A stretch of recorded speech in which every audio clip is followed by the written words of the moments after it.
Verifying trig identities. So verifying trig identities is another way to say trig proofs. Both trig proofs, which we're going to study now, and solving trig equations, which we're going to study in a few minutes, require you to know your trig identities. And what else should you know? Algebra. If you know trig identities and algebra, and thank goodness you've known your 23 identities that I gave you, and you've taken pre-algebra, algebra 1, and algebra 2, so you should know your algebra.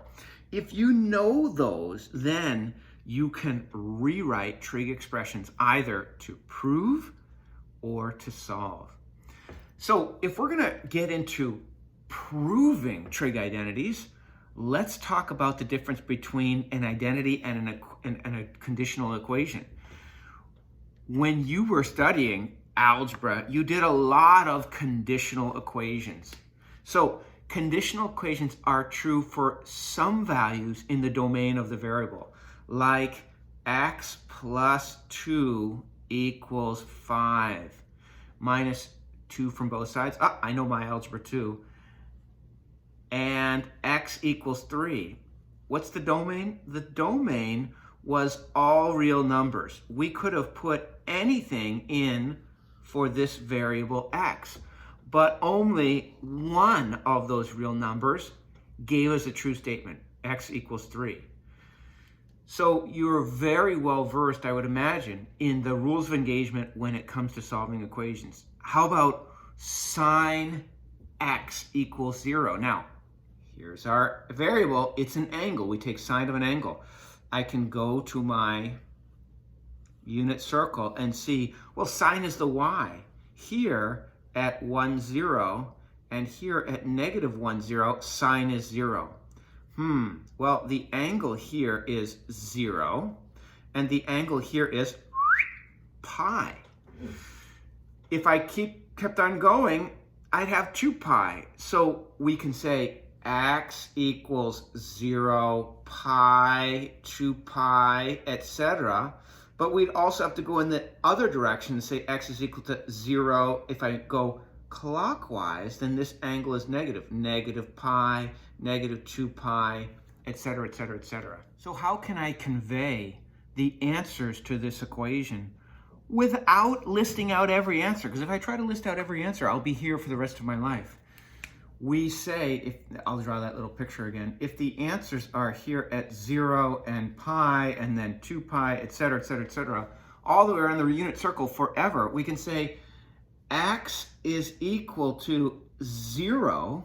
I pick this answer here, plus pi.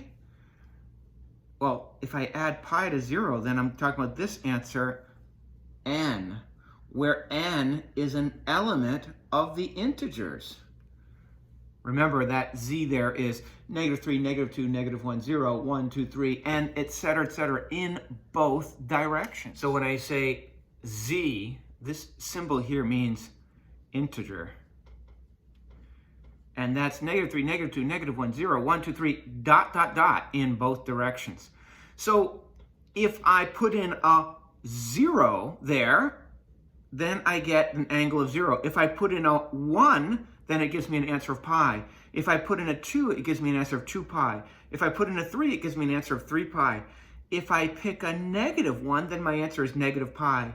Negative 2, negative 2 pi. Negative 3, negative 3 pi. Do you really need to put the 0 there? No, I mean, you could simplify that to that. But I like to put, sort of like what we do with the asymptotes on the tangent or cotangent functions or the secant or cosecant functions. I like to pick one and then say plus or minus essentially this. But the plus or minus is taken care of if you say it's an integer. Contrast that with what we're going to study right now, identities. An identity is an equation that is true for all real numbers in the domain. So we know that sine squared x plus cosine squared x equals 1, which implies that sine squared x is 1 minus cosine squared x. As long as this is the same angle as this, and they are because they're both x's, then it's true for all real numbers. So I don't have to go and hunt for a specific solution as I do in these conditional equations. So let's get our sleeves rolled up and dive into it. We're going to be doing trig proofs, verifying trig proofs, or verifying trig identities. Some guidelines. Number one, work with one side of the equation at a time. And I know you're used to algebra where you say, whatever I do to the left, I must do to the right.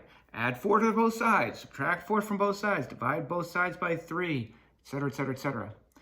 We're no longer doing that. We're only going to be looking at one side of the equation. It is often, look at that triple underline, it is often better to work with the more complicated side first. Now, often doesn't mean always. Some of my students in the past took that meaning always. Well, as we get better and better at these, you'll see that sometimes it's easier to work with the least complicated side. But that's a good guideline, especially because we're put on our training wheels right now, and we're just starting. So try for the more complicated side first.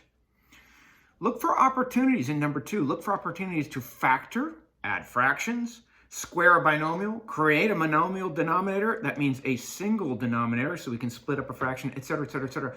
I'll take this as do some algebra on the trigonometry. So you've got to know your algebra first. The identities. Look for opportunities to use the fundamental identities and make substitutions to make your life easier. So to do step 2, you've got to know your algebra. To do step 3, you've got to know your identities. So take time right now to go back and study those identities. If all else fails, or if you don't see a thread to pull this little sweater apart, then convert everything to sine and cosine. Number 5, always do something. Don't just sit there looking at it. It won't solve itself. You've got to act. So let's expand on that last situation I talked about. You must do something. What are some good moves? Substitute in a trig identity. You gotta know your trig IDs. Write everything in terms of sine and cosine. Split up a fraction. Now notice I have a single monomial in the denominator. We mentioned that's important. A plus or minus b over c becomes a over c plus or minus b over c. Combine a fraction. Well, if to do that, you have to show common denominators. Do the algebra. Factor, FOIL, CLT, combine like terms, etc. And something we've seen before, multiply the numerator and the denominator by a conjugate. So if I have 1 over a plus b, I might want to introduce a minus b. But I can only multiply by a fraction that doesn't change my original statement. So if I multiply by a fraction equivalent to 1, then I've not changed anything. So I could introduce a minus b over a minus b. What's guiding me there is that a plus b. So if the identities are so important, let's go over them one more time, but these should be old friends by this point. You should just be able to look at this and say, I know these by heart.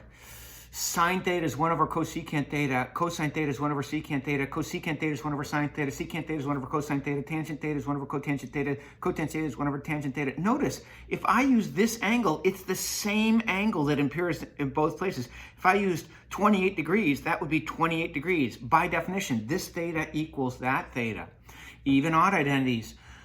Cosine negative theta equals cosine theta, secant negative theta equals secant theta, sine negative theta equals negative sine theta, cosecant negative theta equals negative cosecant theta, tangent negative theta equals negative tangent theta, cotangent negative theta equals negative cotangent theta. Quotient identities. Tangent theta is sine theta over cosine theta, cotangent theta is cosine theta over sine theta. Co-function identities. Sine theta is equal to cosine theta 90 degrees minus theta, cosine theta is equal to sine theta 90 degrees minus theta. Tangent theta is cotangent 90 degrees minus theta. Cotangent theta is tangent theta 90 degrees minus theta. Secant theta is cosecant 90 degrees minus theta. Cosecant theta is secant 90 degrees minus theta. Pythagorean identities. Notice sine and cosine are linked in this first one. If you know sine, you know cosine. Sine squared theta plus cosine squared theta equals 1. Notice in the second one, tangent and secant make a nice pair.